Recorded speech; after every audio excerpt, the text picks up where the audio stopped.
오늘 말씀 야고보서 4장 1절부터 10절까지인데 1절에서 2절, 7절에서 10절까지 말씀 먼저 보도록 하겠습니다. 시작. 너희 중에 싸움이 어디로부터 다툼이 어디로부터 나느냐? 너희 중에서 싸우는 정령에서부터 나는 것이 아니냐? 너희는 욕심을 따라 얻지 못하여 살인하며 시기하여도 능히 취하지 못함으로 다투고 싸우는도다. 너희가 얻지 못함은 구하지 아니하기 때문이요. 그런즉 너희는 하나님께 복종할지어다. 마귀를 대적하라. 그리하면 너희를 피하리라. 하나님을 가까이 하라. 그리하면 너희를 가까이 하시리라. 죄인들아 손을 깨끗이 하라. 두 마음을 품은 자들아 마음을 성결하게 하라. 슬퍼하며 애통하며 울지어다. 너희 웃음을 애통으로 너희 즐거움을 근심으로 바꿀지어다. 주 앞에서 낮추라. 그리하면 주께서 너희를 높이시리라. 아멘. 우리가 지난주에는 교회 창립 5주년 기념으로 우리 도우미 박사님 대화가 통하면 가정이 형통하다라는 주제로 말씀을 나누었습니다.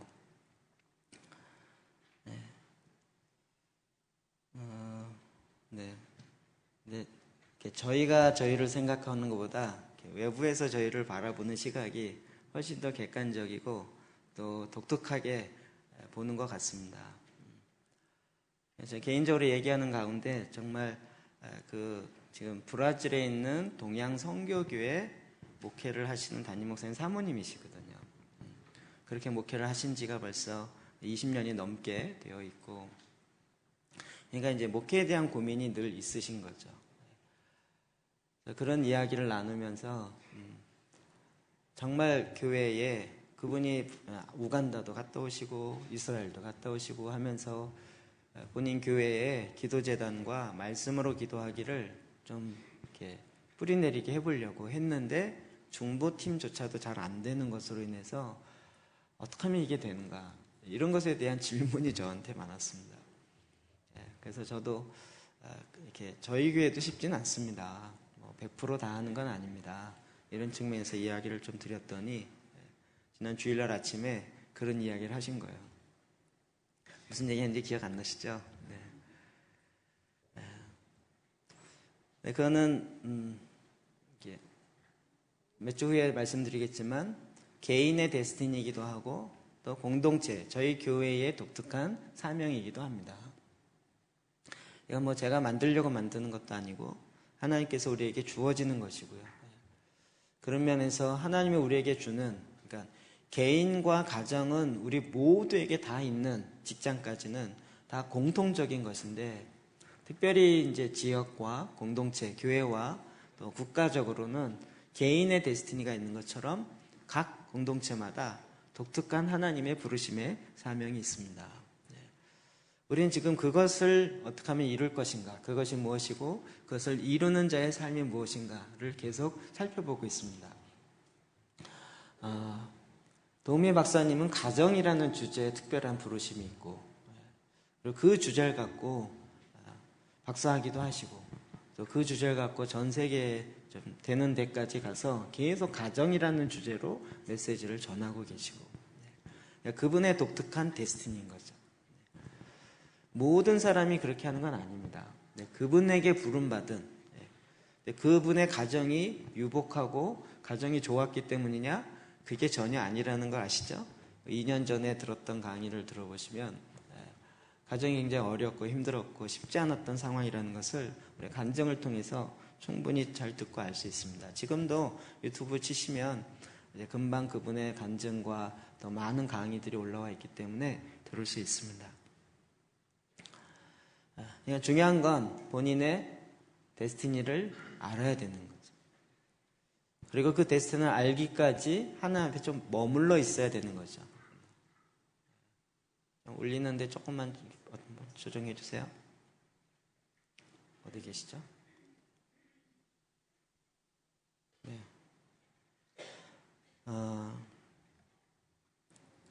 네. 까먹었어요.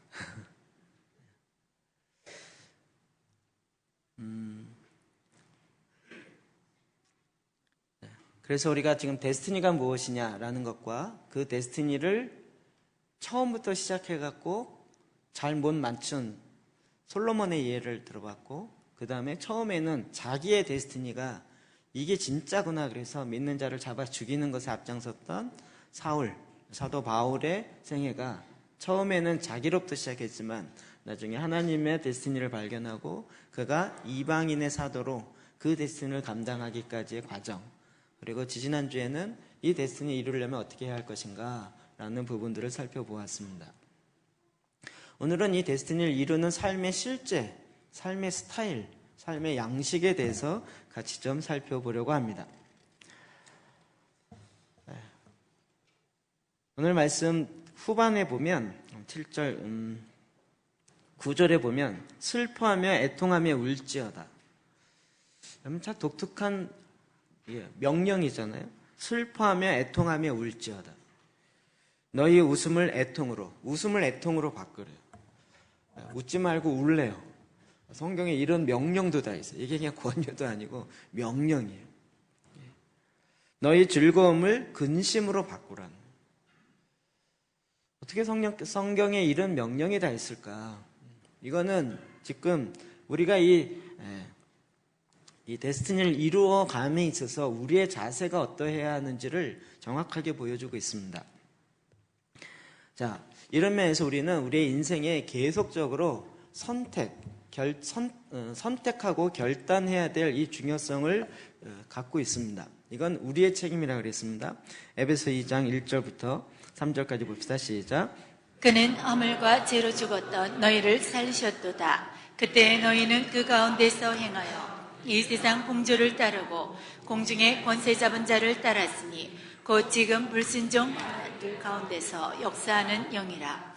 전에는 우리도 다 그 가운데서 우리 육체의 욕심을 따라 지내며 육체와 마음에 원하는 것을 하여 다른 이들과 같이 본질상 진노의 자녀이었더니. 아멘. 저는 어렸을 때부터 교회 다니면서 제일 이해 안 되는 본문이 이런 거였습니다.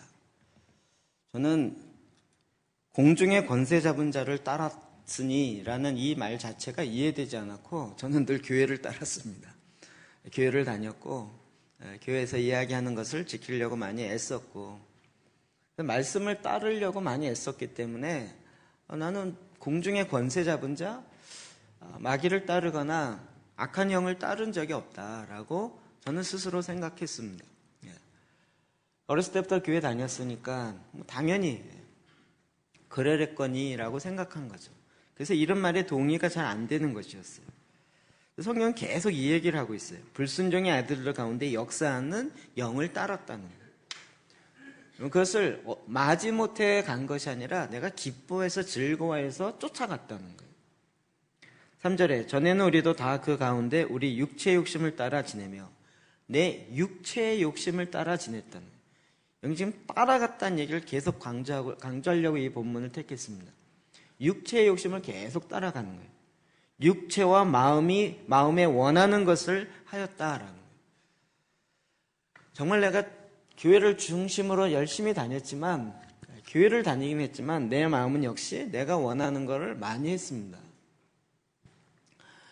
어렸을 때부터 이제 착한 아이 컴플렉스가 있어서 시험 볼 때도 컨닝 안 하고, 저는 컨닝 안 하는 것이 저의 의 중에 하나였는데 컨닝을 안 하고 싶어서 안 했을까요?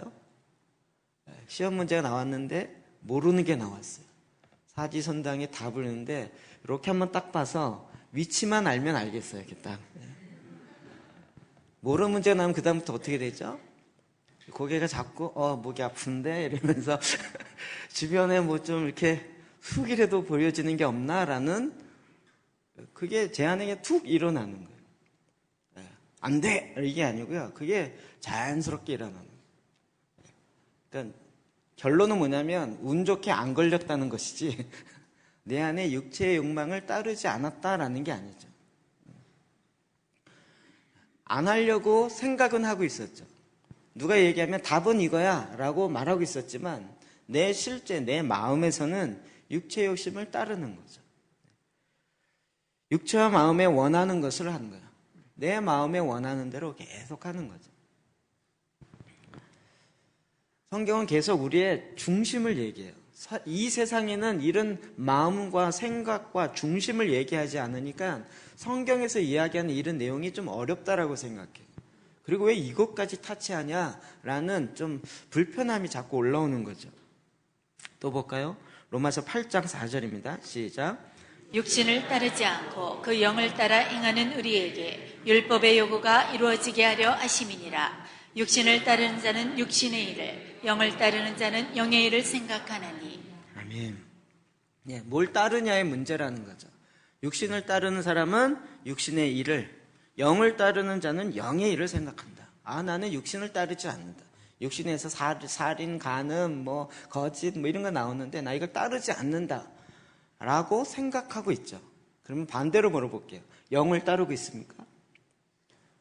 육신을 따르지 않지만 영도 안 따라요. 그러면 이것도 안 따르고 이것도 안 따르고 가운데 가만히 이렇게 서 있나요? 그게 육신을 따르는 건데 사실은 나는 세상에서 이야기하는 죄를 따라간다, 사탄을 따라간다, 이건 당연히 아니라는 걸 알기 때문에 나는 안 간다라고 하지만 반대로 육신을 따르지 않을 수 있는 길은 영을 따르는 거거든요. 내 안에 계신 성령, 또 우리에게 주신 그 말씀을 따르는 건데 매 순간마다 이 말씀, 영의 인도함을 받는 하나님의 자녀의 삶을 실제로 살아가고 있나요? 우리 안에 이 두 싸움은 계속 일어나고 있고 왜 따르느냐 이 문제가 나오냐면 육을 따르든 영을 따르든 따르는 것의 주체, 결정, 선택과 결단은 나의 몫이라는 거죠. 내가 육의 일을 따르면 육의 열매가 생긴다는 거예요. 사도행전 4장 19절입니다. 시작. 베드로와 요한이 대답하여 이르되 하나님 앞에서 너희의 말을 듣는 것이 하나님의 말씀을 듣는 것보다 옳은가 판단하라. 아멘. 베드로를 옥에 가두고 심지어는 채찍질하고 때리고 그러면서 계속 협박하며 요구한 것이 있습니다. 이 예수 그리스도의 십자가의 도를 전하지 말라는 것이었어요. 이 말을 들은 베드로와 요한이 하나님의 말을 듣는 것과 사람의 말, 너희의 말을 듣는 것 어떤 것이 옳은가 판단해봐라. 우리는 머릿속에 벌써 답은 나오죠. 하나님의 말을 듣는 것이 옳습니다. 근데 우리가 실제 상황 속에 가면 그렇게 하냐는 거죠. 사람들의 평가, 사람들의 기준, 이것과 하나님의 평가, 하나님의 기준이 있는데 과연 어떤 것을 따르느냐라는 거예요. 근데 베드로와 요한은 이제 정말 주님 뜻대로 살기로 했고 따르게 했기 때문에 어떠한 핍박이 와도 환난이 와도 오직 따르겠다라고 결단한 거죠. 근데 이 두 마음을 품고 있을 때는 계속 고민이 되는 거예요. 누구를 따라야 되나? 하나님의 말을 따르려니 고난과 핍박과 어려움이 계속 올 것 같고 사람의 말을 따르면 편안함이 있고 오히려 좀 내 삶이 괜찮을 것 같은데 과연 누구를 따를 것인가? 라는 거죠. 계속 우리의 삶에는 내가 선택해야 되는 것이 매 순간 오고요. 거기에 그 선택의 두 중에 하나를 결단하고 의지력으로 결단해서 그 일을 살아내야 하는 이 과정은 계속 온다는 거죠. 그러면 우리는 어떤 기준에 선택하고 어떤 기준에 그것을 살아내는, 결단하여 살아내는 일을 갖는가. 그게 삶의 스타일을 정하는데 보통 세 가지를 이야기합니다. 이런 것을 세상에서는 잘 이야기하지 않는 것이죠. 첫 번째 요소는 시간입니다. 시간. 전도서 3장 11절 볼까요? 시작. 하나님이 모든 것을 지으시되 때를 따라 아름답게 하셨고 또 사람들에게는 영혼을 사모하는 마음을 주셨느니라. 그러나 하나님의 하시는 일의 시종을 사람으로 증량할 수 없게 하셨도다. 아멘. 만사의 때가 있다라고 이야기하지만 사실 이 일의 모든 것의 핵심은 굉장히 뒷부분에 더 강조를 하는데 이것이 다른 확대 번역 성경이라는 것을 보면 시간을 통해 역사하시는 하나님의 목적에 대한 영적인 감각을 심어 놓으셨습니다. 사람 모두에게는 영적인, 그래서 사람은 직감이 있고 영물이라고 이야기하는 영적인 감각을 두셨어요. 그래서 시간을 통해 역사하시는 하나님의 목적, 그러니까 왠지 뜬금없이 내가 이렇게 살아도 될까? 지금 내가 잘 살고 있는 걸까? 뭐 이런 게 툭 튀어나오잖아요. 이게 왜 나와요? 우리 안에 그런 감각을 두셨어요. 그것은 하나님 외에 그 어떠한 것으로도 충족될 수 없어요. 내가 이렇게 살아도 될까? 이런데 또 인간의 생각이 뚝 떠오르는 거죠. 너 이렇게 살기로 결단했잖아. 이게 너 삶의 목적이잖아. 그러면 그쪽으로 계속 가는 거예요. 그러다가도 어느 순간 툭 나오는 거죠. 하나님의 시간 안에 우리가 이 땅에 하나님이 무엇을 원하시는지를 알고자 하는 마음과 그것을 행하고자 하는 그 마음을 넣으셨어요. 왜요? 하나님이 그렇게 창조하시고 그 데스티니를 주고 이 땅에 보냈기 때문에 그걸 느끼겠죠.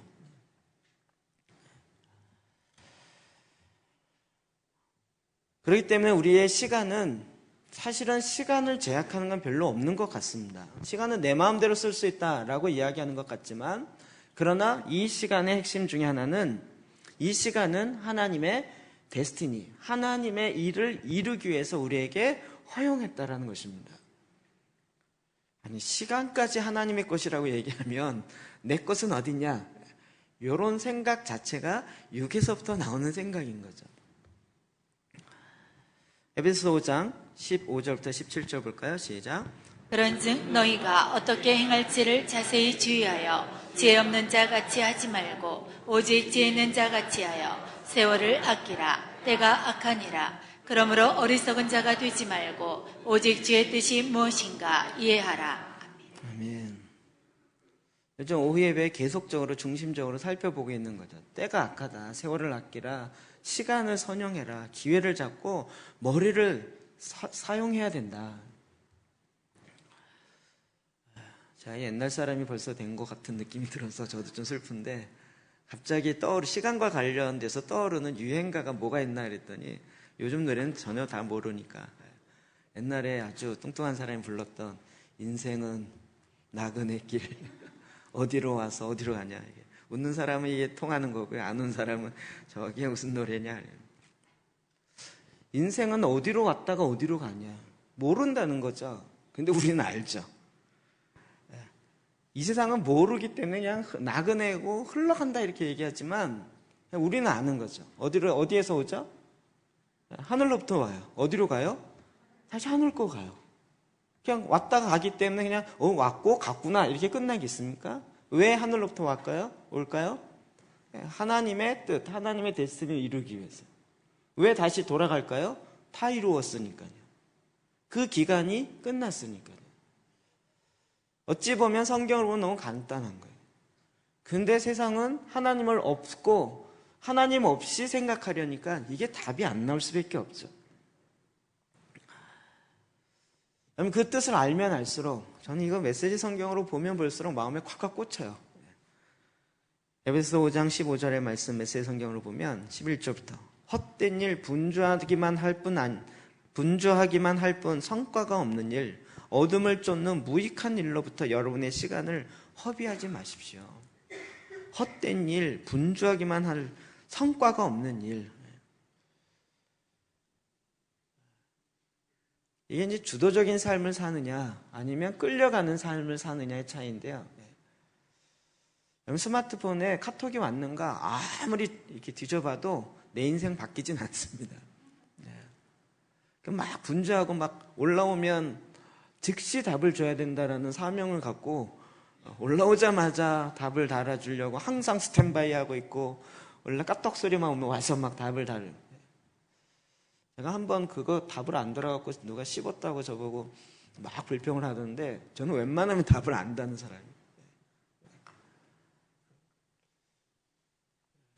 여러 요인이 있습니다. 그거 지금 설명할 시간은 없고요. 전화도 속된 말로 급한 사람이 하는 거죠. 받는 사람이 중요한 게 아니고 급하니까 한 거죠. 우리가 거기에 무슨 이렇게 목매달아 있는 필요가 없는 거죠. 근데 너무나도 분주한 일에 우리의 마음을 빼앗겨요. 시간이 거기에 다 빼앗겨요. 지난번에 저희가 우선순위에 대해서 제가 6번에 걸쳐서 말씀을 전했습니다. 중요한 일과 긴급한 일. 세상은 계속 긴급한 일이 와요. 근데 그 긴급한 일만 쫓아다녀도 내 인생을 다 쓸게 돼요. 정말 나의 데스티니를 못 쓰는 거죠. 그러니까 그 사람의 생애는 결국 시간을 어디에다 썼느냐의 문제입니다. 그냥 내 마음대로 하는 24시간 내 마음대로 할 수 있다. 내 것이다. 결국 내가 쓰는 시간의 분량만큼 우리는 하나님의 데스티니를 이룰 수 있는 거죠. 우리는 이런 부분에 자꾸 짜투리 시간을 갖고 하나님께 드리려고 그래요.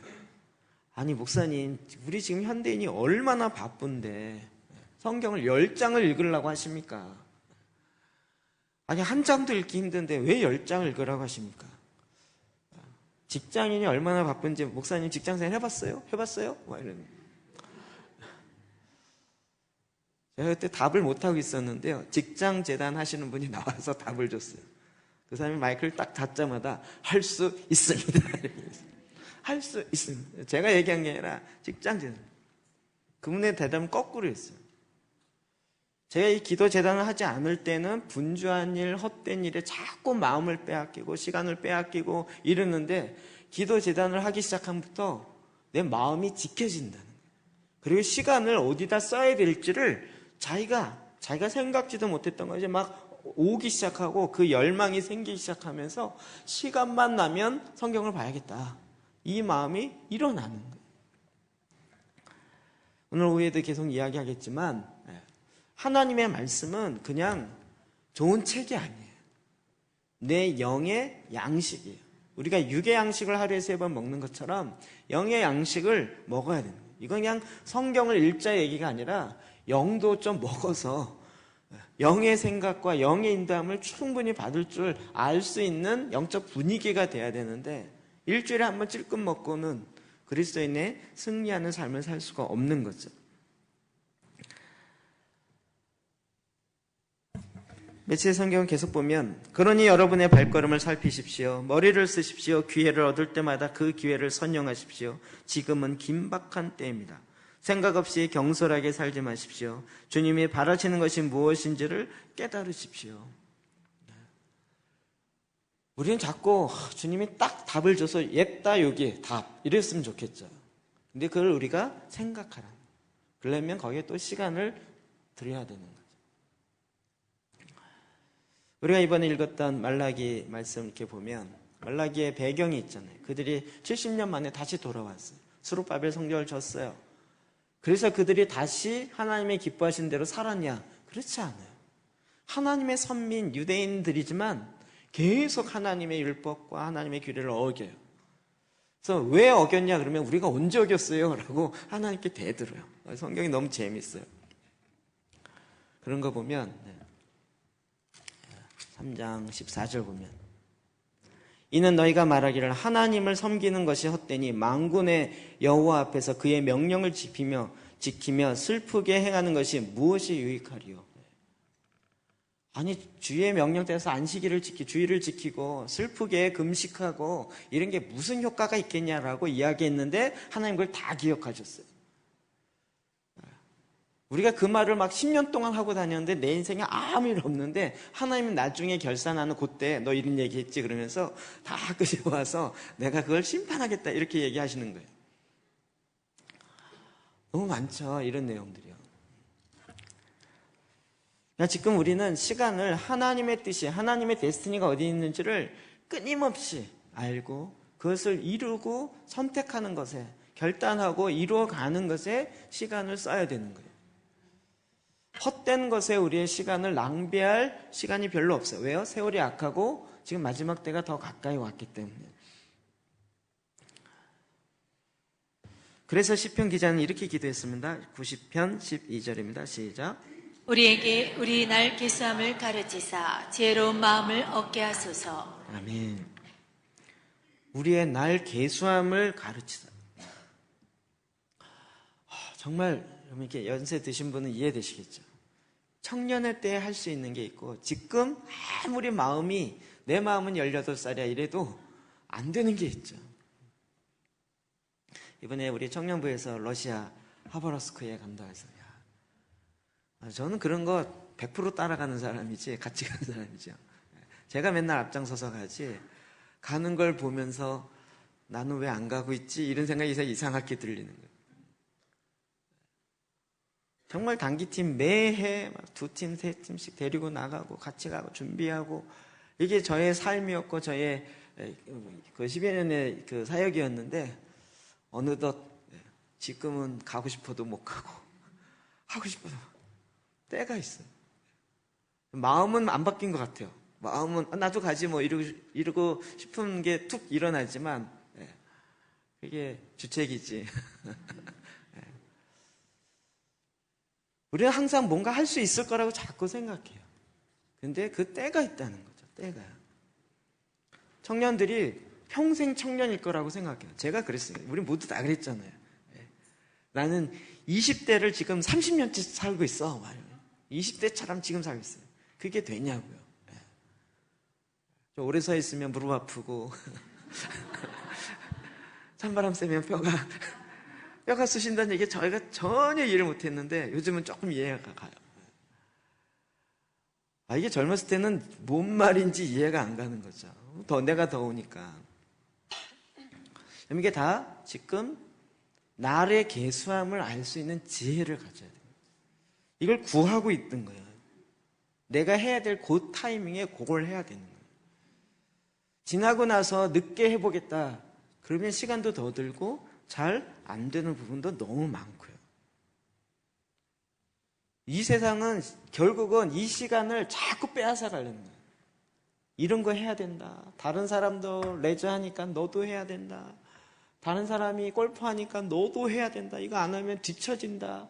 다른 사람이 새로운 스마트폰 가지고 하니까 너도 해야 된다. 자꾸 뒤처져요. 그러나 날의 계수함을 알면 여러분 그게 별로 중요하지 않다는 걸 금방 알아요. 헛된 것, 분주하기만 한 것, 열매가 없는 것, 내 생에 이런 것이 많이 있는 거예요. 저도 이게 말씀을 보고 이렇게 살아야지라고 시작한 하루와 그렇게 시작하지 않은 하루와 결론, 저녁에 보면 너무 다르다는 걸 여러분이 해보시면 알아요. 말씀으로 시작하면요 분주하지 않아요. 내가 해야 할 게 뭔지가 탁탁탁 이렇게 들어오고 그걸 하자 그러면 우선순위로 타다닥 하게 돼요. 근데 말씀으로 시작하지 않으면 뭘 해야 될지 모르는데 되게 할 일이 많아요. 그래서 이거 해야 되나 하다가 아니야 이거 아닌 것 같아. 저거 해야 돼. 이거 하다가 아니야 아까 그게 맞는 것 같아. 왔다 갔다 결국은 하나도 제대로 못해요. 하나님 앞에 시간을 드리는 것이 시간을 낭비하는 것 같은데 하나님은 절대 그렇지 않으세요. 여러분 모두에게 여러분이 TV에서 이런 시간 관리에 대한 내용을 안 가르쳐요. 왜 그럴까요? 가르치면 TV를 끄니까요. 더 보십시오. 이런 차원에서 다음 프로가 뭡니다. 뭐가 더 재밌습니다. 하면서 계속 얘기하고 거기에 집중하게 하고 본방을 사수해야 된다. 이러면서 거기에 시간을 다 빼앗아 가려고 계속 그 메시지를 설교를 하고 있는 것이지 TV를 끄십시오라고 TV에서 얘기하겠습니까? 시간을 계속 빼앗아 가려고 하는 거예요. 그럼 이 시간은 우리에게 금보다도 더 귀한 것입니다. 돈이 없는 게 아니라 시간은 가장 가치 있는 것입니다.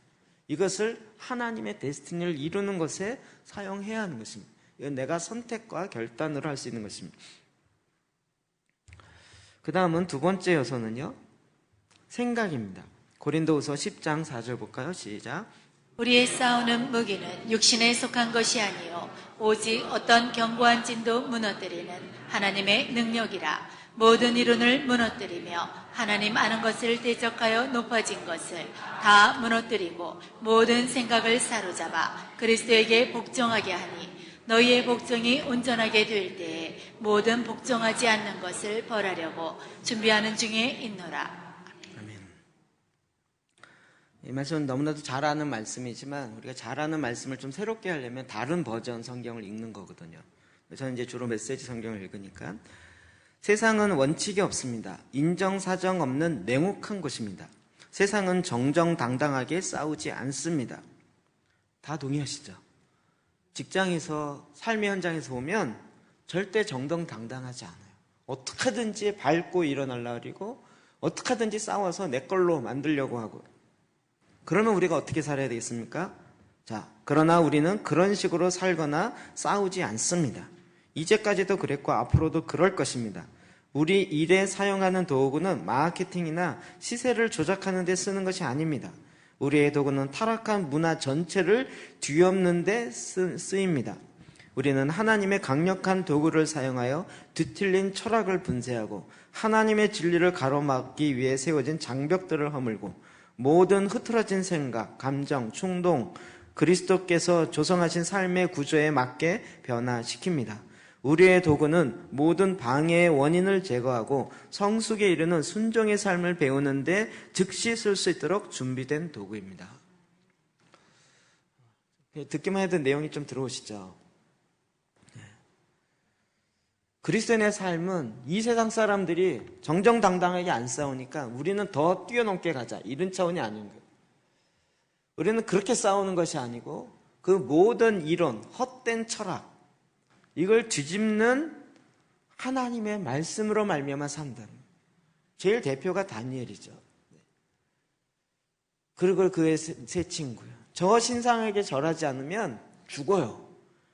지금도 이 세상 그 얘기를 해요. 이 돈, 만몬 앞에 절하지 않으면 이 세상에 살 수 없다라고 그 메시지와 강력한 걸 자꾸 집어넣어요. 근데 내가 뜻을 정하고 마음을 정하여서 비록 죽을다 할지라도 하나님이 나를 돌봐주지 않는다 할지라도 나는 내가 마음에 정한 것을 하리라. 하나님이 그를 더 높이 쓰시죠. 이런 이 세상에 거짓되어진 이론, 철학들을 뒤집어 엎는데 하나님이 우리에게 하나님의 도구를 주시는 거예요. 기도 재단을 주시고 말씀을 주시고.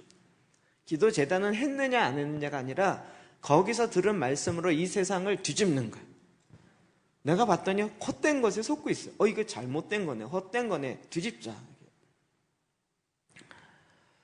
그리스도를 아는 이론에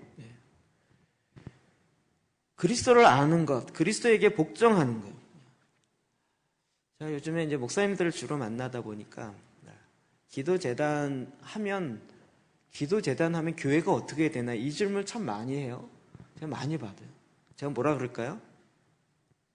부응하지 않습니다. 이렇게 대답해요. 부응하지 않습니다. 성도들 많이 도망갑니다. 왜요? 말씀을 자꾸 먹으니까 내 안에 어둠이 막 드러나요. 나타나. 이게 괴로워요. 이거 안 하면 편해요. 그런 얘기 싹 접어놓고 설교 시간에 말씀 읽지 말고 그냥 좋은 얘기하면서 아주 유쾌하고 즐거운 얘기하면서 우리 인생을 기쁘게 살아야 됩니다. 이래가면서 가면 참 편해요. 근데 기도 재단하면요 힘들어요. 저도 힘들고 여러분도 힘들고 우리 모두 힘들어요. 제가 몰라서 그런 건 아니에요. 근데 이걸 자꾸 하자 그리고 지금 막 하자는 것에 막 네트워크되고 일으키고 막 이러고 있어요. 목사님들이 그 앞에서 주저주저 하는 걸 솔직히 많이 봐요. 우리 교회는 좀 힘들 것 같아요. 우리 교회는 60대 이상이 너무 많아서 힘들 것 같아요. 안 그렇습니다. 저희 교회도 60대 이상 열심히 하시는 분 많습니다. 60대 이상 계시는 분들 너무 모델이 되십니다.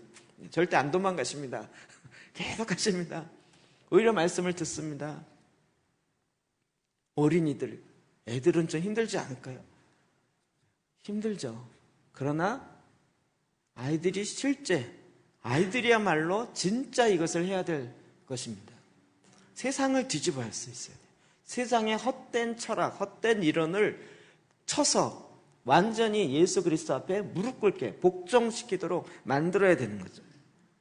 그럼 이 일에 우리는 뭘 배워요? 성숙에 이르는 순종의 삶을 세우는데 즉시 쓸 수 있도록 준비된 도구예요. 순종을 배워요. 하나님의 말씀 앞에 순종하는 걸 배워요.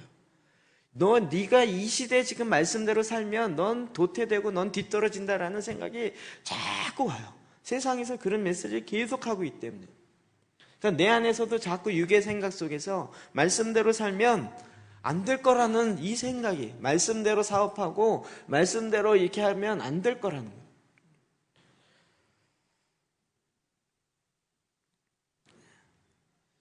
그러나 하나님은 우리의 말씀 속에서 계속, 제가 지난주에 이제 대만의 기도재단 갔다 왔잖아요. 이번에 가정과 직장 중심으로 하는데요. 어떤 날 하루 종일 간증을 들었어요. 하루 종일. 간증이 14번을 영상과 함께만 한대요. 가정 얘기가 참 많이 나왔어요. 한결같이 뭐냐면 자기가 이 가정 깨트리지 않으려고 얼마나 노력했는데 안 되더라고요. 그리고 막 더 힘들어져, 더 꼬이고. 근데 그냥 기도재단 만나고 하나님 말씀 읽기 시작하고 읽었더니 됐더라가 아니라 읽었더니 내가 뭘 잘못했는지 드디어 알기 시작합니다.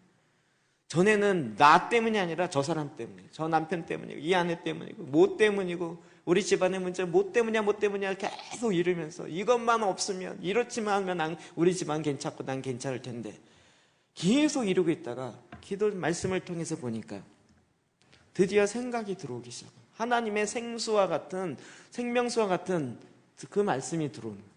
그러니까 결국 내 안에 죄가 드러나요. 그걸 회개하고 그걸 바꾸고, 내가 남편을 변화시키려는 것보다 나 자신을 말씀으로 말미암아 변화시키기 시작했더니 희한하게 나도 바뀌기 시작했고, 바뀐 나를 보면서 남편도 변화되고, 그러면서 가정도 바뀌고. 그럼 이게 실제 아닐까요? 우리는 자꾸 당신만 바뀌면 나도 바꿀 거다 이렇게 얘기하는데 서로 그러면서 이게 싸움이 된다는 거 알죠? 너부터 바꿔야지, 너부터 바꿔야지 이러면서 계속 그것부터 싸워요. 그러니까 문제는 바뀌기만 하면 되잖아요. 빌립보서 3장 6절, 7절부터 14절입니다. 시작.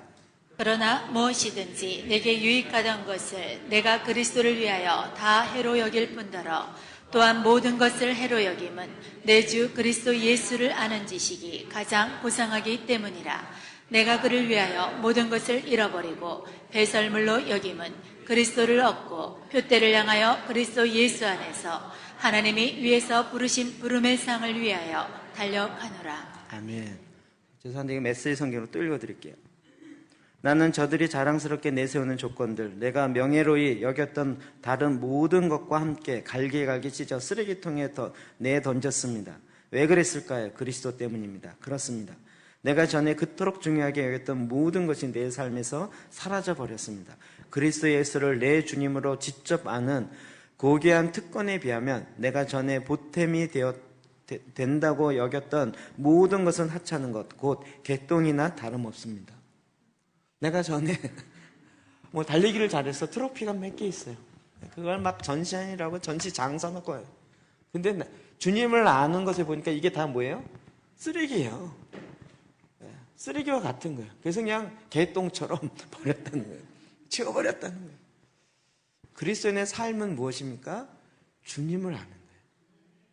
그럼 내 삶의 목적은 예수 그리스도 안에서 나를 발견하는 것이고, 내 안에 계신 예수 그리스도를 아는 것이에요. 그게 영생이잖아요. 영생은 곧 유일하신 하나님과 그의 아들 예수 그리스도를 아는 것이라고요. 이게 말씀으로 영생이 정의되지 않으니까 예수 믿고 내가 잘 되는 것이 신앙생활 좋은 거라고 착각하고 있는 거죠. 근데 이 말씀의 비교니까 뭐예요? 예수 믿고 내가 전에 귀하게 여겼던 거를 개똥처럼 버리는 거예요. 그러니까 집에 가서 한번 보세요. 개똥이 얼마나 쌓여있나. 그게 전에는 나의 자랑이었고 내가 왕년에 이랬는데요. 그거 다 버리는 거예요. 다 버리는 거예요. 그래서 14절 표대를 향한 이 부분, 친구 여러분 내 뒤를 잘 따라오십시오. 같은 목표를 향해 우리와 같은 길을 달려가는 사람들을 놓치지 마십시오. 저기 바깥에는 우리와 다른 길을 걷고 다른 목표를 택하면서 여러분을 그 길로 이끌어 드리려는 자들이 많습니다. 나는 결코 나 자신을 모든 일의 전문가라고 생각하지 않습니다. 나는 하나님께서 우리를 손짓하여 부르시는 그 목표, 곧 예수만을 바라볼 뿐입니다. 나는 달려갈 뿐 되돌아가지 않습니다. 되돌아가지 않습니다. 그것을 발견하는 거예요. 데스티니는 결국 내가 이것들을 발견하는 것이고, 그 일에 이제는 그 하나님의 뜻이 무엇인지를 자꾸 들어오기 시작합니다. 제가 어떤 목사님과 한 2시간을 이야기했는데요. 저보고 계속 묻는 거예요. 질문이 끊임없는 거예요. 답을 해주면 내가 정말 그렇게 하면 되겠냐 이게 아니고, 답을 해주면 그렇게 해서 될까요? 그렇게 하면 교인들은 안 도망갈까요? 교회 괜찮으세요? 적금을. 솔직히 속에서 화가 나더라고요. 이분이 도대체 알고 싶어서 묻는 거야? 찔러보는 거야? 사실 만나고 싶지 않았는데 찾아와서 막 만나자고 하니까 그냥 만나서 얘기는 했지만, 역시 어떻게 하면 순종하고 어떻게 하면 하나님의 뜻을 이룰까? 막판에 제가 약간 참는 것에 한계를 느꼈어요. 2시간 지난 다음에, 목사님 목회를 왜 하시나요? 사람 모으려고 목회하나요? 하나님의 뜻에 순종하려고 하나요? 대놓고 처음 만났는데 대부분의 한국교회 목사님들이 성도들 얼마나 무서워하는지 몰라요. 성도들에게 정말 좋은 얘기를 해줘야지, 말씀에 있는 대로 이야기하면 자기는 그렇게 얘기할 상황이 안 된다는 거예요. 왜냐하면 위임받아서 갔기 때문에. 조건도 많아요. 이유도 되게 많아요. 내가 아직 나이가 어리고 그 교회 내가 개척한 게 아니기 때문에. 별의별 요인들이 되게 많아요. 제가 목사의 이 얘기를 듣는 건 저의 삶의 영역이 그렇기 때문에 그런 것인데, 우리에게도 마찬가지예요. 안 되는 이유를 100가지를 나열을 해요.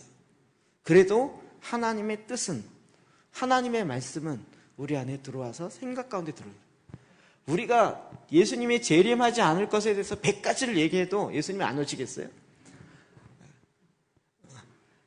예수님이 안 올 만한 신학적 근거와 성경적 뭘그 같은 수천 가지, 수만 가지를 제시한다 그래서 하나님 예수님의 이 때의 마지막 이 세상에 끝이 없겠냐고요. 우리가 어떤 생각을 하냐가 아니라 정말 예수님께서 어떻게 지금 만들어가냐. 성경이 너무 재밌는 건 그 생각이 너무 많은 거예요. 쌓여있고 계속 기록되어 있는데 이 말씀을 모르는 거예요. 마지막으로는 마음입니다. 세상은 특히 마음에 대해서 정말 얘기를 안 합니다. 그러나 성경은 마음에 대해서 너무나도 많이 이야기하고 있습니다. 잠언 24장 12절 시작. 내가 말하기를 나는 그것을 알지 못하였노라 할지라도 마음을 저울질하시는 이가 어찌 통칠하지 못하시겠으며 내 영혼을 지키시는 이가 어찌 알지 못하시겠느냐. 그가 각 사람의 행위대로 보응하시리라. 하나님에 대해서 이런 표현이 있어요. 마음을 저울질하시는 이가. 본인도 나 몰랐어요. 정말 몰라요. 몰랐어요. 그러는데 하나님이 우리의 마음을 알면서 나도 모르고 있는 마음에 있는 걸 딱 끄집어내서 그 마음을 저울질하면서 네 마음은 이거였어. 너 몰랐는데 내가 알려줄게 이거야 라고 그 마음의 중심을 정확하게 보시는 하나님이죠. 우리는 마음은 행위로 드러나지 않으면 얼마든지 감출 수 있다라고 생각하는데, 하나님은 마음을 저울질하시는 하나님, 우리의 마음의 중심에 어떤 생각을 갖고 있는지를 아시는 하나님, 그리고 그것을 더 집중적으로 보시는 하나님이십니다. 야고보서 1장 21절이요 시작. 그러므로 모든 더러운 것과 넘치는 악을 내버리고 너 영혼을 능히 구원할 바 마음에 심어진 말씀을 온유함으로 받으라. 아멘. 마음에 심어진 말씀을 온유함으로 받아요. 왜요? 말씀을 어디에 받아요? 마음에 받아야 돼요. 말씀을 생각에 넣는 게 아니라, 우리가 지금 왜 큐티를 안 하고 이 기도재단으로 계속 말씀을 반복해서요? 생각으로 담으니까 다시 흘러가는 거예요. 마음에 담아야 돼요. 마음에 심어진 말씀이 드디어 싹이 나고 힘이 나기 시작하는 거예요. 계속 반복하는 거예요. 여러분, 이 더러운 것과 넘치는 악을 내버리고 너희 영혼을 능히 구원할 바 마음에 심겨진 말씀. 우리의 영혼을 구원할 것이 무엇이에요? 우리 마음에 심겨진 말씀이라는 거죠. 이 말씀이 내 마음에 심겨져야 돼요. 마음에. 이것이 더러운 것과 넘치는 악을 버릴 수 있는 또 길이죠. 근데 왜 이 마음에 말씀이 심겨지지 않을까? 난 그렇게 되고 싶은데 안 된다고 얘기하잖아요. 왜 안 되는지 성경이 아주 쉽게 얘기합니다. 마태복음 13장 22절 시작. 가시떨기에 뿌리 왔다는 것은 말씀을 들으나 세상의 염려와 재리의 유혹에 말씀이 막혀 결실치 못하는 자요.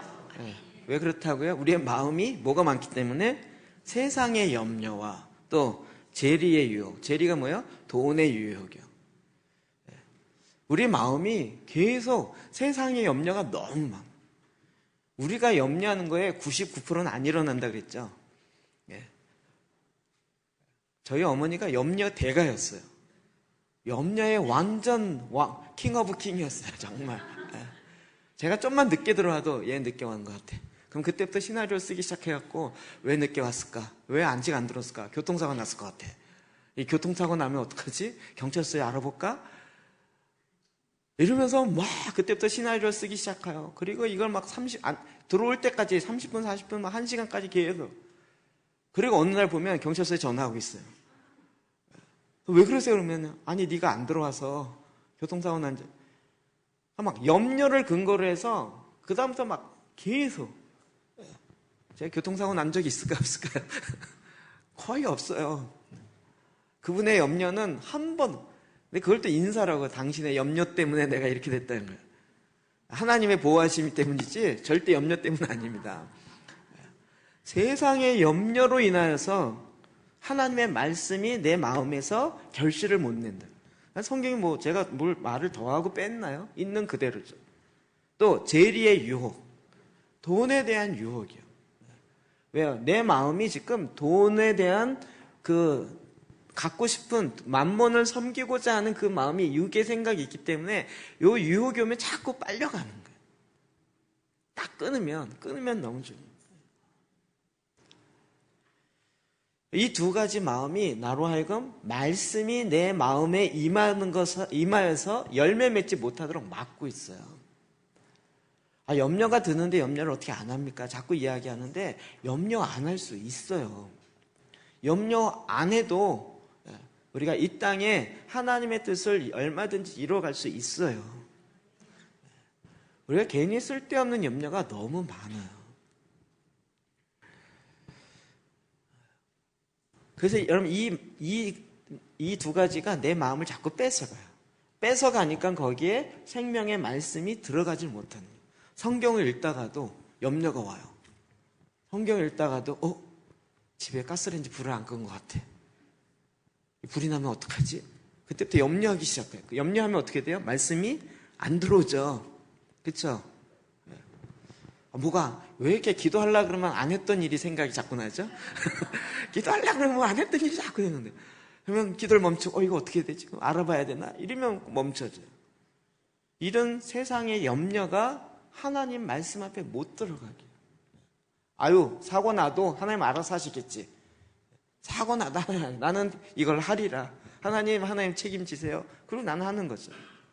이게 마음을 지키는 것이에요. 이거 의외로 쉬운 데 있어요. 제가 이거 어디서 깨달았다고요? 전철에서요. 늦어갖고 막 뛰었고 전철 탁 탔어요. 전철 안에서 그때 역곡에서 서대문까지 가는데 그 가는 동안 계속 전철에서 내가 뛰고 있더라고요. 마음은 가는 1시간 동안 계속 뛰고 있는 거예요. 그러다 갑자기 딱 아무것도 염려하지 말고 지금 모든 일에 너희 기도와 간구로 너희 구할 바를 감사함을 하나님께 아뢰라. 이게 딱 떠오르는데 염려를 어떻게 하냐. 내가 지금 늦었는데 어떡하지 이러면서 1시간을 전철 타고 가고 있었어요. 전철 타고 1시간 동안 막 뛰고 있는 거예요. 전철 안에서. 내가 전철 안에서 뛴다고 전철이 빨라지나요? 그걸 딱 알고 난부터 전철 타기 전까지 뛰어요. 딱 타고 나면 갑자기 마음 팍 나요. 내가 염려를 하든 안 하든 전철은 가니까. 그 다음부터는 성경 보고 책 보고 이러다가 다시 딱 도착해서 문 열리면 그때 뛰면 되죠. 쓸데없는 염려에 전철 타고 1시간을 그걸 딱 생각이니까 그 다음부터는 전철 타고 난 다음부터는 염려를 안 해요. 늦었던 1시간 늦었던 왜요? 어쩔 수 없잖아요. 뒤집을 수 없잖아요. 근데 뒤집을 수 없는 걸 왜 염려를 잡고 그 1시간을 뺏기냐는 거죠. 그리고 해보니까 딱 멈춰지더라고요.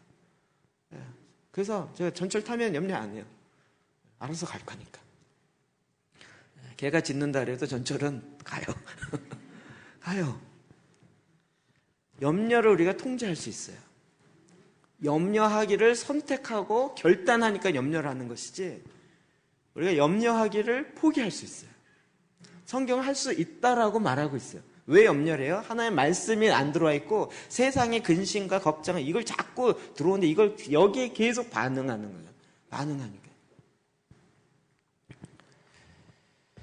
야고보서 4장 1절 오늘 본문입니다. 1절과 8절 봅시다. 시작. 너희 중에 싸움이 어디로부터 다툼이 어디로부터 나느냐 너희 지체 중에서 싸우는 정욕으로부터 나는 것이 아니냐 하나님을 가까이 하라 그리하면 너희를 가까이 하시리라 죄인들아 손을 깨끗이 하라 두 마음을 품은 자들아 마음을 성결하게 하라. 아멘.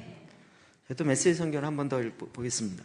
여러분은 이 모든 형편없는 싸움과 다툼이 어디에서 비롯된다고 생각하십니까? 그냥 일어나는 일이라고 생각합니까? 곰곰이 생각해 보십시오. 그런 일이 일어나는 것은 여러분이 자기 마음대로 하려고 싸워서라도 그렇게 하려는 마음이 여러분 깊은 곳에 있기 때문입니다. 정욕대로라는 게 내 마음대로 하고 싶은 거예요. 내 뜻대로 하고 싶은 거예요. 그게 육신의 생각이고 육신의 욕망인데 그것이 우리의 깊은 곳에 있어요. 이것 때문에 싸움이 일어난다고 성경이 얘기해요. 세상은 마음의 문제를 전혀 타치하지 않아요.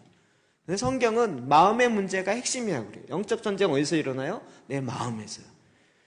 저 사탄과 있는 무당집에서 일어나는 게 아니라 내 마음에서 일어나는 거예요. 그래서 무릇 지킬 만한 것보다 너의 마음을 지키는 거죠. 그러면 이 문제를 극복하려면 어떻게 해야 됩니까? 하나님을 가까이 해야 돼요. 여러분은 자신이 갖지 못한 것을 탐하고 살인까지 해서라도 그것을 얻으려고 합니다. 여러분의 것이 아닌 것을 가지려고 폭력까지 시들고 맙니다.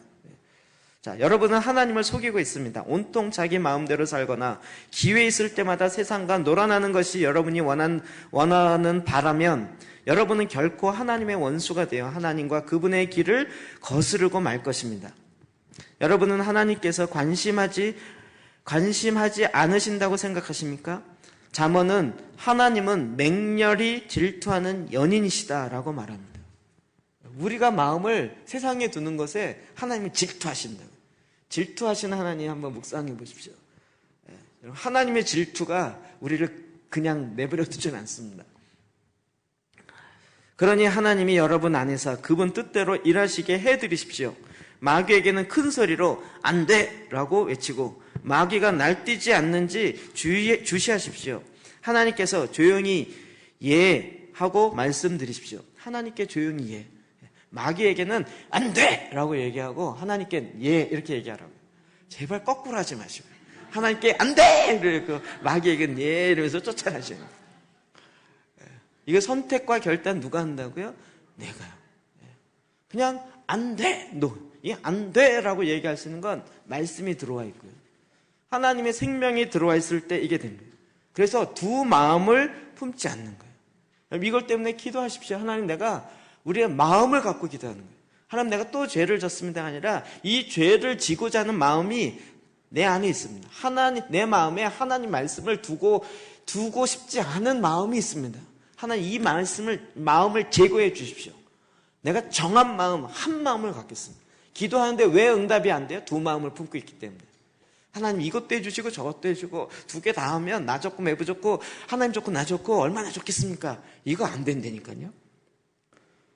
우리가 기도 2시간 3시간 해도 응답 안 되는 요인 중에 하나가 두 마음을 품었기 때문에. 하나님 내가 하나님도 섬기고 괜찮으면 돈도 섬기겠습니다. 하나님 그거 안 돼! 라고 얘기하십니다. 우리의 마음을 하나님의 말씀으로 지키는 이 세 가지가 내 삶의 스타일을 결정합니다. 하나님의 데스티니, 하나님의 뜻이 내 안에 올 때 우리가 실제로 다 있는데 그 뜻 앞에 우리의 마음을 지키면서 달려가야 되는 거죠. 달려가야 돼요. 그럼 이것이 우리에게 순종하는 삶이 우리에게 요구되는 것입니다. 사탄은 우리에게 계속 내 마음대로 해. 네가 원하는 대로 해. 네가 하고 싶은 대로 해야 되는 거야 라고 이야기합니다. 성경은 그렇지 않습니다. 오늘 그 목사님이 얘기한 게 자꾸 생각나는데 저한테 묻더라고요. 목사님 설교는 몇 분 하세요? 30분이요? 40분이요? 이러더라고요. 아닌데요? 그랬더니 제가 얼마까지 가나 물어봤어요. 30분이요? 40분이요? 그 다음부터는 45분이요? 설마 50분이요? 이러더라고요. 1시간 반 하다가 줄여서 1시간 10분 합니다. 그랬더니 괜찮으세요? 괜찮으세요? 요즘 여러분 거의 다 괜찮은 분위기로 앉아 계셔서 그런데요. 초기에는 제가 2달에 한 번씩 꼭 한 얘기가 있습니다. 영화도 기본적으로 한 편이 124분, 126분입니다. 2시간입니다. 네. 영화 한 편을 할 때도 2시간인데 예배 한 번 드리는데 1시간 갖고 끝내야 된다. 이게 무슨 끝내기 위해서 우리가 하는 뭡니까? 저는 절대 그 부분을 이렇게 타협하고 싶지는 않습니다. 하나님께서 이제 마음을 드리고 시간을 드리고 하나님의 생각이 내 안에 들어와야 돼요. 생각이 내 안에 들어와요. 이럴 때 우리가 하나님의 내 삶의 스타일을 정하고 하나님이 원하신 그 앞에 나가는 건데, 이 내 삶의 스타일, 패턴을 바꾸지 않으면서 계속 내가 원하는, 나는 내 마음대로 할 거야 그러면서 성경을 읽으면서 내 마음대로 하기 원해서 성경을 읽고 내 마음대로 하고 싶은 대로 하기 위해서 기도하고 그런 쪽에 생각을 계속하면서 하나님 내 생각대로 해주세요, 꼭 해주세요, 미싸우니 꼭 내 생각대로 해주시옵소서, 이게 되겠냐고요. 이제 우리에게는 더 성숙함이 요구되는 거예요. 그래서 삶의 스타일을 바꿔야 돼요. 주님의 데스티니를 알면 알수록 내 삶이 깨끗해지고 간결해지고 정확해져요. 왜요? 그 표대가 정확하니까 표대를 향하여 달려가게 되는 거죠. 그리고 이걸 방해하는 게 금방 보이는 거예요. 전에는 막 내 자랑이었는데 내가 주님을 따르는데 막 트로피 막 쥐고 따르려니까 이게 무겁게 에이 버려. 내가 25년 전에 달리기 1등한 게 뭔 소용이 있겠어요? 그냥 버려요. 뭐 감사패 어쩌죠? 그냥 버려요. 그냥 뭐 감사패 그냥 형식적으로 하나씩 준 거잖아요. 내가 옛날에 그런 업적을 쌓았다. 그거 그냥 잊어버려요. 앞으로 달려갈 게 너무 많은데 그게 막 주렁주렁 달려 있어갖고 이게 달리는데 주님을 향하여 달려가는데 계속 뒤에서 끌어요. 그럼 그거를 개똥처럼 그냥 버려요. 그리고 내 목표는 주님을 발견하는, 주님을 아는 거예요. 예수 그리스도의 십자가와 함께 그리스도 안에서 예수 그리스도의 부활도 경험하고 그리스도 안에서 놀라운 하나님의 새 생명을 추구하기 시작하는 거예요. 그리스도인이 되는 건 저는 목표가 바뀌는 거라고 생각합니다. 교회에 다니는 것이 아니라 내 인생의 목적이 바뀌는 거예요. 인생은 낙인의 길, 어디로 왔다가 어디로 가냐, 아직도 몰라? 아직도 몰라 그거를? 정확하게 알고 달려가도 시간이 부족한데 그거 헤매다가 헛된 일, 분주한 일, 열매도 없는 것에 우리의 이 금보다도 귀한 시간을 낭비할 게 없어요. 그럼 돈이 없다고요? 아니요. 그 돈보다 더 귀한 시간이 어마어마하게 많죠. 얼마든지 하나님 뜻 가운데서 이것을 이룰 수 있습니다. 이게 너무 실제적인 것입니다. 아주 구체적입니다. 성경은 너무 실제적으로 얘기하죠. 그냥 뜬구름 잡게 잘 살겠습니다 이러지 마시고요. 구체적으로 내 삶에 지금 뭘 바꿔야 되는지를 보십시오. 내가 뭘 전에 과거에 잘못 선택했는지를 보십시오. 하나님 그걸 하나씩 알려주세요. 고치기 원하십니다. 그리고 이제는 주님과 함께 걸어가는 거예요. 그러면 하나님께서 즉시 여러분 곁에 계실 것입니다. 하나님께 예라고 대답하면 그러면 하나님이 즉시 여러분 곁에 계실 것입니다. 죄에서 손을 떼십시오. 내면의 삶을 깨끗하게 하십시오. 여기저기 기웃거리지 마십시오. 땅을 치며 하염없이 우십시오. 놀고 즐기는 일은 끝났습니다. 신중하게, 참으로 신중하게 처신하십시오. 주님 앞에 무릎을 꿇으십시오. 여러분이 일어설 수 있는 길은 그 길뿐입니다. 우리가 일어날 수 있는 일은 그 길뿐입니다. 여러분 즐거워하는 것들 멈추십시오. 놀기를 좋아하는 것을 멈추십시오. 기뻐하지 말란 얘기가 아닙니다. 이제 주님 앞에 무릎을 꿇으십시오. 여러분이 우리가 일어날 수 있는 일 신중하게 처리해야 됩니다. 한 번 시간 지나가면 다시 돌아오지 않습니다. 오늘 내가 이 순간에 뭘 해야 될지는 신중하게 결정해야 됩니다. 금보다 더 귀한 것을 내가 막 소비하고 있는 것입니다. 신중하게 주님 내가 오늘 무엇을 해야 되는지 어떻게 가야 되는지 알려주십시오. 그리고 그 데스티니를 우리가 선택하고 결단하여 나가야 됩니다. 여러분 이 믿음의 경주를 달려가시기를 주의 이름으로 축복합니다. 이 시간 기도